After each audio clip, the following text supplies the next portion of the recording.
This conference will now be recorded.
Hi, Bobby. Namoon is bringing up the layout for review, but meanwhile, I have a question.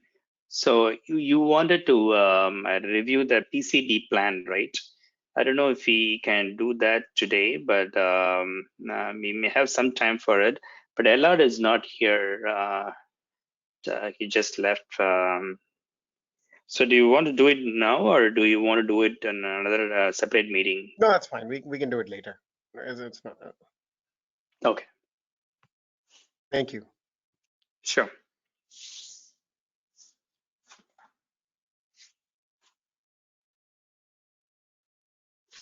I cannot share it. Did you press the button? Oh, is it? Let me see. You are already the presenter. Maybe one sec. Yeah, I made you as a kind of organizer now. So let's see if that works now. No. Should be able to share. It says you made Wensin, JP, not Namhoon. Oh wow. Okay. Sorry And I about can. that. No, I did it. Yeah. Okay, now I can Yeah. share. Can you see now? Yeah. Now we can see it. Yeah. Sorry about that. Yeah, no problem. So basically, this is Bluetooth bump structure, Okay. and it's about 2.2 by 2.2 millimeter area, Mm-hmm. and you see the BJ underneath, and also cap underneath. You will Mm-hmm. see you cannot assign many balls due to the area limitation. Mm-hmm. For just this package is okay, but in real product, you may not allow to assign more ball. So, for example, this case is one ball is outside.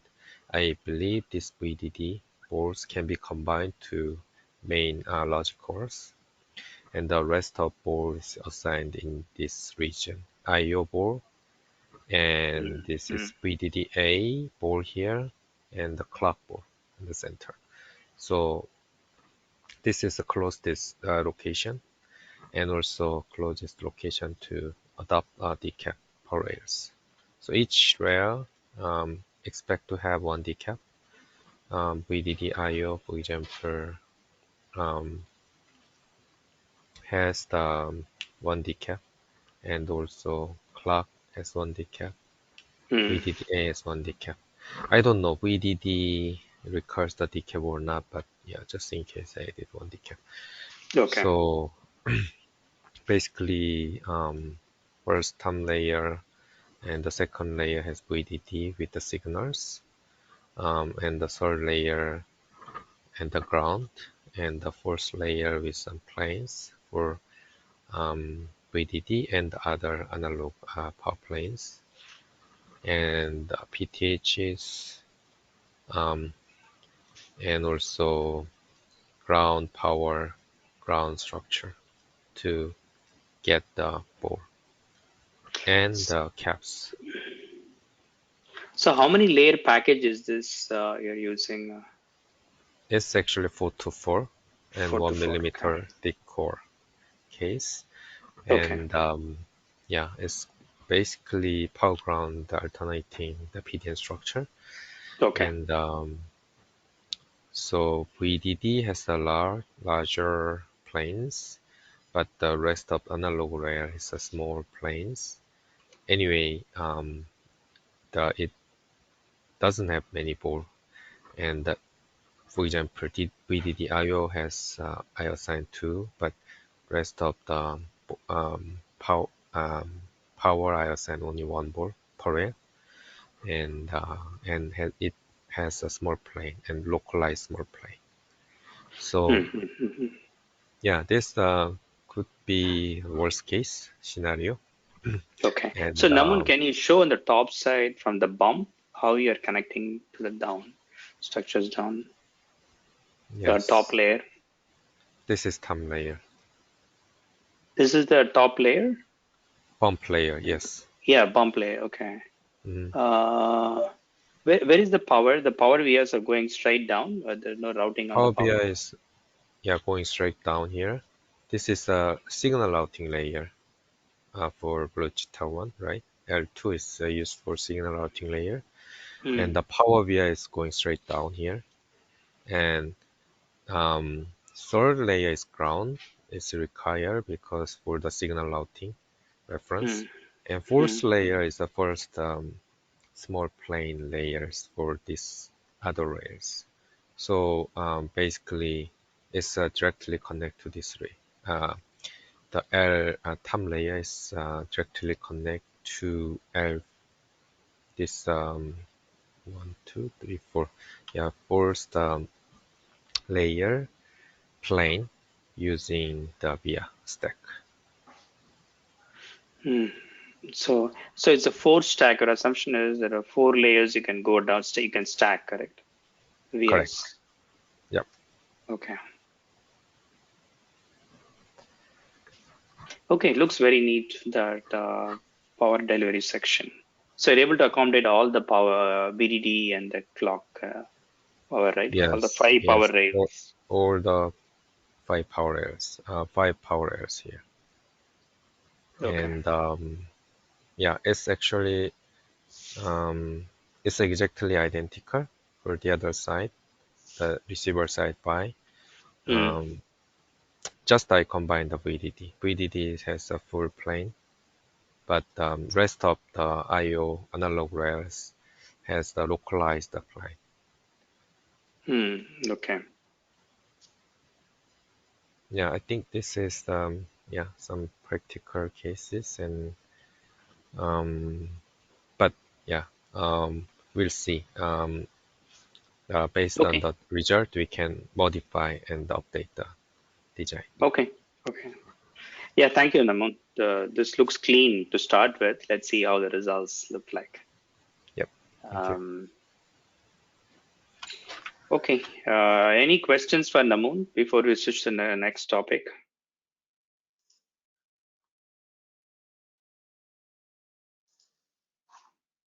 Okay, let's go to the next one then. Give me a second. Yeah, next is actually, I see Shalab. Hi, Shalab. Thanks for joining today. So, yeah, do you have any update on dual strip line? I think Shaker had some updates, but we couldn't. There are some technical issues in the audio.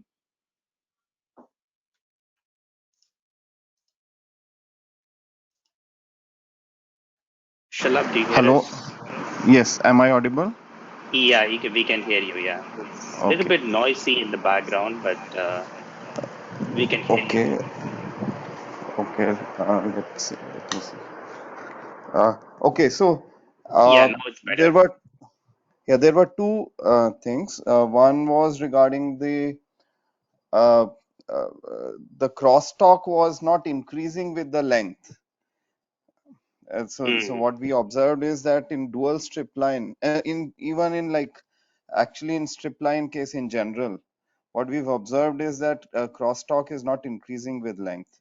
So we tried to do some search. I don't know if that has been observed by other people here or not, but we tried to do some study, and it seems there is like a reason for that. So we are still studying. I can share one slide if Sure, please go ahead. Yeah, let me pass. yeah. So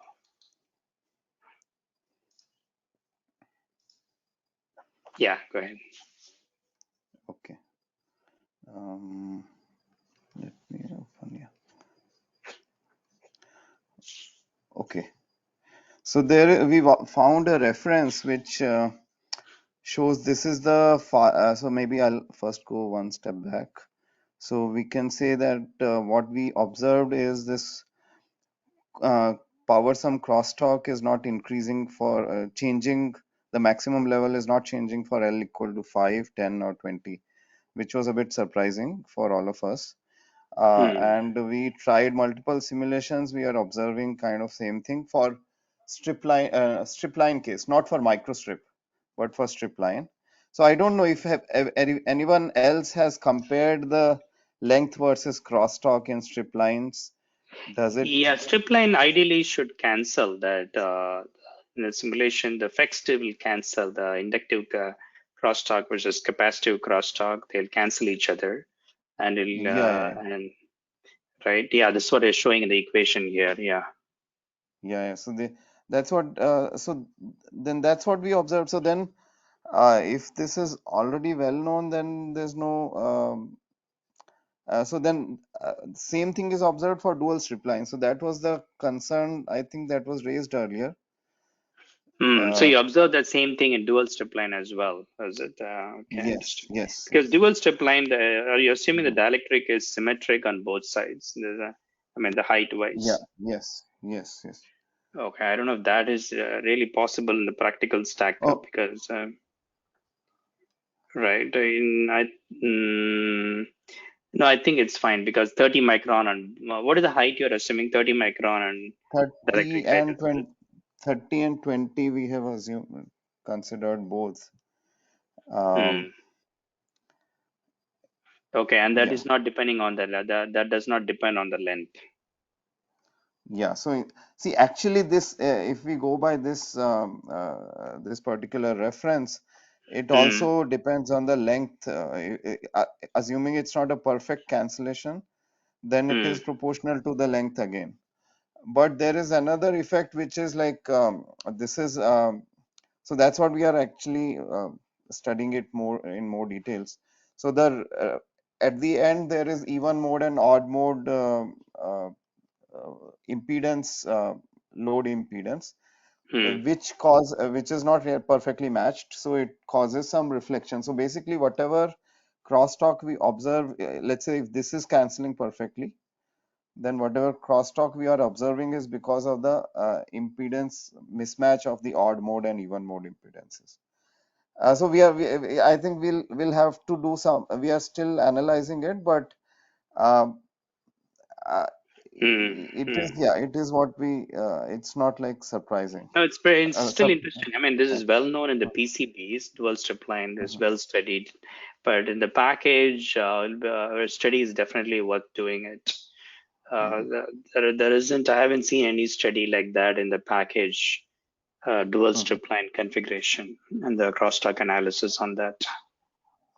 But strip line, you are saying it is also well known for Yeah. in So packages. that's strip line in PCBs are well known. This crosstalk analysis, but the package, I haven't seen many, but it'll be still worth analyzing it. Okay. In the So context of DOW. Yes. So that will we are doing right now, and the other thing was regarding the stability. So in that Sorry, stability, so Shalab, sorry, one more question on this before you go. Yes. And here you're saying that the crosstalk, the 5 millimeter crosstalk at 8 gigahertz, is 5 millimeter is minus 24 dB and 10 millimeter is minus 36. As you increase the length, the crosstalk is reducing, right? What is that reason for that? See, that's what so that's where we are analyzing it. So see, it is like if that if based on these the capacitance and inductance are canceling each other, then there's no crosstalk mainly because of the far end crosstalk, but because of the reflection part, there's a crosstalk. So now maybe for longer lengths, this reflection is less because because of more losses. So if it is less because of more losses, yeah, actually it will be That is similar. interesting. Okay. So yeah, we have to still, yes. So we are trying to still like very clearly analyze it. It's yet to be completed. Okay. So you're doing this analysis in HFSS. Yes. Okay. And Interesting. analytically as well. Okay, that is interesting. So you've it would be great to see if they match each other and what are the physics behind it. Like especially now you have some interesting results here when as you increase the length, the crosstalk decreases, which is opposite of what you expect. Yeah. So yeah, because if there's no far end crosstalk effectively, then it is due to reflections, right? At the very end, something gets reflected, but at that point, if there's a crosstalk, so that will be less because of losses, perhaps. No, but So this 5 millimeter 10 loss is very, very small. I don't know if that will make a big difference like this. Here you're seeing about 12 dB difference, right? I don't know if that'll make such a big difference in the loss. Something else is no, going on. it's not 12. It's minus 25 here and minus Or 28 11 or here. something, right? No, I'm looking at the 8 gigahertz, 24 and then 36. Okay. Oh, that these notches, that's because of these notches. So Oh, that's not a maximum crosstalk. Okay. So a yeah, maximum that's not, crosstalk is what I should pay attention. Okay. yeah. So that's why you're concluding that is the same. Yeah. We should not. I didn't realize that is actually is in between. There is a notches you're plotting here. Okay. So that means crosstalk does not change the length. That's your conclusion. That is Yeah. okay. Yeah. And I get that now. Why is that you are so varying so much on that 8 gigahertz? Yeah. Okay, and even for 20 millimeter, it's not making so much difference. So interesting. Yes. So yeah. So So any other is this for dual strip line or is it for single strip line? This particular graph. this this is for dual strip line, but then we later checked what's with the single strip line also. It is kind of similar behavior. Yeah, can you also actually the Include those provide results. isometric view of your simulated structure for both cases? Sure. I think this one is there, but we have not provided the results for this strip line case right now. I mean, in these slides, it's not there. We will Okay. add No, maybe. it'll be interesting to add if you add that structure simulated Sure. HFSS view of it. That'll give an idea about. This is an interesting result that independent of, crosstalk is practically independent of the length. I mean, it's for a dual strip line case. So it means it's probably worth pursuing it because. Yeah, it could be very useful, right, in general. Yeah. So Namu, do you have any thoughts or any comments on this results? Crosstalk versus the length, you mean? I think that Dual makes strip sense. line, single strip line, the crosstalk is length. Yeah, so in general, what Shalab is talking about. Yeah, because the channel has a losses, so think that reflected signal has degraded for longer channel. So I think it's kind of that makes sense. Okay. Okay. Thanks. Yeah. So go ahead, Shalab, for the next part. Yeah, the next part was actually, I don't have any slides, but Elad had mentioned that the S parameters we had shared, there was time domain instability. We tried like various permutations and combinations with our load resistors, uh, accuracy of simulation and time step, etc. We could not get instability in the S parameters we had shared. So I actually wanted to request Elad to share the test bench. So maybe I had sent him an email. I think you are also in CC. Okay. So Okay. yeah, Yeah, I don't know what test bench he may have his own circuits which may not be shareable, but let him respond. I'll wait for his response. And yeah. so you tried what is your test bench? How did you simulate that you did not see any errors? See, we applied a voltage source with the loads on all the ports. We tried 50 ohms everywhere, and we tried open source also, some capacitor, 250 femtofarad capacitor with 50 ohms. So only exciting one port with the pulse. Actually, so Elad had shared one screenshot in which he showed the pulse that he had used.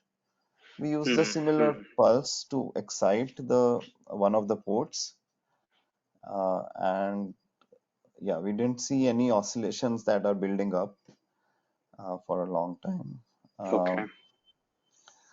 Okay, maybe next time when Elad is here, we can discuss that more. Yes, sure.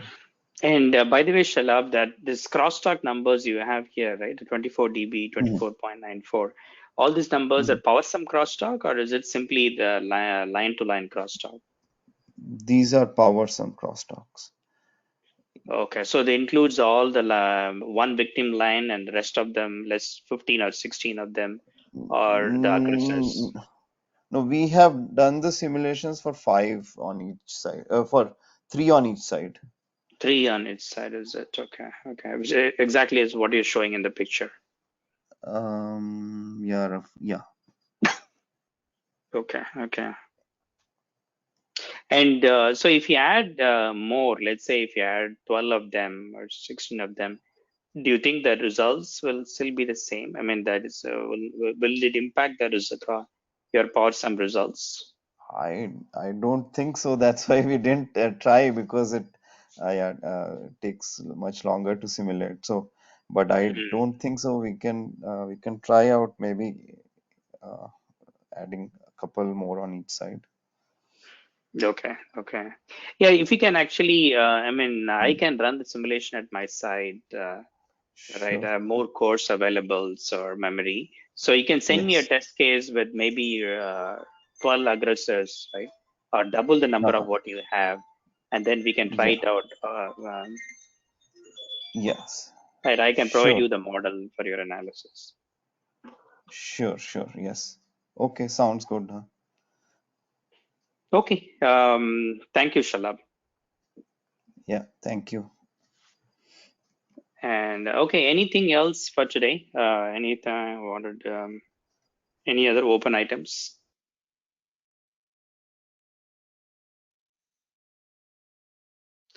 Okay, if not, we have a couple of minutes. So thank you, everyone. We'll talk to you next week then. So Thank you. Praveen, so just a quick note, we meet every Wednesday at 10 a.m. same time. So there's no, as I said, there's no invite to this meeting. You can invite yourself in your calendar. Plus, I'll be sending you a design collateral. But design collateral is kind of evolving as you see. Different people are working on different portions of the design. And then you can get started with the collateral I'm going to send, but more information you can get as we work towards it. Yeah, okay. Sure. Okay, So, thank you. and Yeah. then this DRC rules and all, will you be sharing for the Right. Yeah, we'll be sharing the design rules, but it will take probably a week or two to get you that information. okay. But for now, you can review the Namoon will be getting you the layout that he studied, that he reviewed the layout today, right? He has done a lot of feasibility studies, so you can start with that same design rules. Yeah, sure. Okay. Okay, great. Thank you, everyone. Talk to you then next week. Yeah, bye. Bye-bye. Thank you.